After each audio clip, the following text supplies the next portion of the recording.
आज हम बजाज ऑटो और नेस्ले इंडिया के Q1 FY27 रिजल्ट्स को डिटेल में समझेंगे। देखेंगे कि कंपनी के परफॉर्मेंस कैसे रहे, किस वजह से इनके रिजल्ट्स एक्सपेक्टेशन से बेटर रहे और इनके स्टॉक्स ने नए 52 वीक हाई क्यों टच किए। बजाज ऑटो का रेवेन्यू 37% YOY ग्रो हुआ। इस ग्रोथ के पीछे तीन मेजर ड्राइवर्स थे। सबसे बड़ा कंट्रीब्यूटर वॉल्यूम ग्रोथ था। टोटल वॉल्यूम्स 29.4% YOY बढ़कर 14.4 लाख यूनिट्स तक पहुंच गए, जो पिछले 13 क्वार्टर्स का हाईएस्ट ग्रोथ है।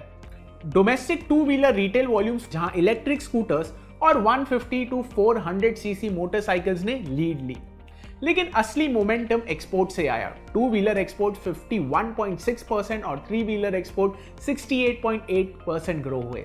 कंपनी ने पहली बार एक क्वार्टर में 7 लाख से ज्यादा एक्सपोर्ट यूनिट्स क्रॉस किए। इसी के साथ एक्सपोर्ट्स का कंट्रीब्यूशन भी बढ़कर टोटल रेवेन्यू का 40% हो गया। यानी इस क्वार्टर की ग्रोथ का सबसे बड़ा इंजन एक्सपोर्ट्स रहा।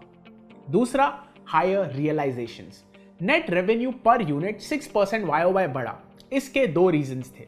अप्रैल और जून का प्राइस हाइक्स, जो रॉ मटेरियल इन्फ्लेशन को ऑफसेट करने के लिए लिए गए।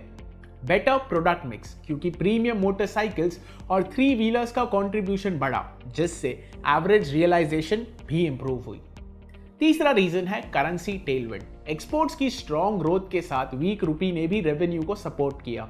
इस क्वार्टर USD रियलाइजेशन ₹94.4 पर USD रही, जो पिछले क्वार्टर के 90.6 और पिछले साल के 85.6 से काफी ज्यादा है।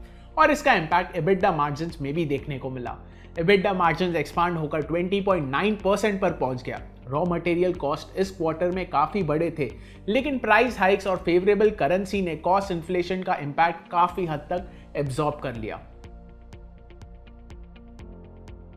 मैनेजमेंट का आउटलुक भी पॉजिटिव रहा। कंपनी अगले 6 हफ्तों में 125 सीसी और प्रीमियम मोटरसाइकिल सेगमेंट में कई न्यू लॉन्चेस करने वाली है, जिनका मेजर बेनिफिट फाइनेंशियल ईयर 28 में देखने को मिल सकता है।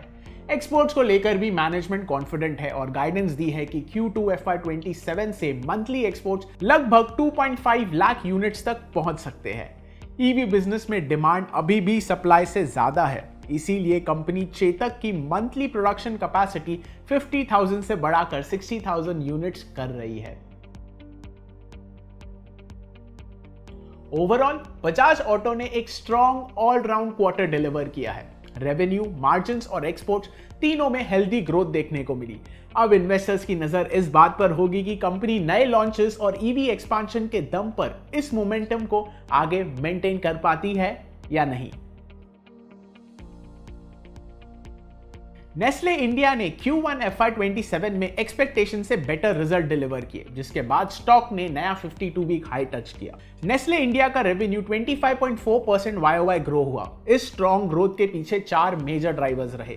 सबसे पहला, ग्रोथ ब्रॉड बेस्ड रही। कन्फेक्शनरी, बेवरेजेस, प्रेप डिशेस और मिल्क एंड न्यूट्रिशन चारों कैटेगरी ने डबल डिजिट ग्रोथ डिलीवर की।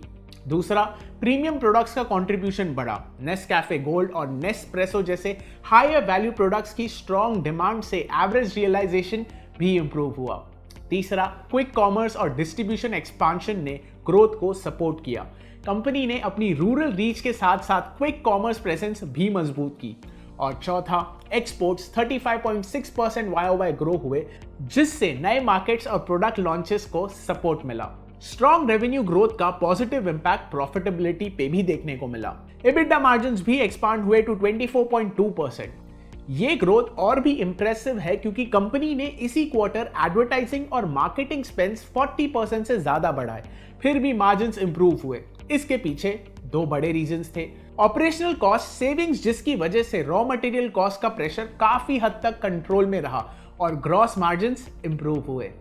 स्ट्रॉन्ग ग्रोथ वॉल्यूम, जिससे ऑपरेटिंग लेवरेज का बेनिफिट मिला और हायर मार्केटिंग स्पेंड्स का इंपैक्ट भी एब्जॉर्ब हो गया। ओवरऑल नेस्ले इंडिया ने भी हाई क्वालिटी क्वार्टर डिलीवर किया। Volume led growth, improving margins और स्ट्रॉन्ग प्रॉफिटेबिलिटी दिखाती है कि कंपनी का ऑपरेटिंग परफॉर्मेंस काफी मजबूत रहा। अब इन्वेस्टर्स की नजर इस बात पर होगी कि कंपनी इस मोमेंटम को आने वाले क्वार्टर्स में मेंटेन कर पाती है या नहीं। ऐसे ही इंटरेस्टिंग बिजनेस अपडेट्स के लिए हमें फॉलो करें। This is Prithvi Agarwal signing off. जय हिंद।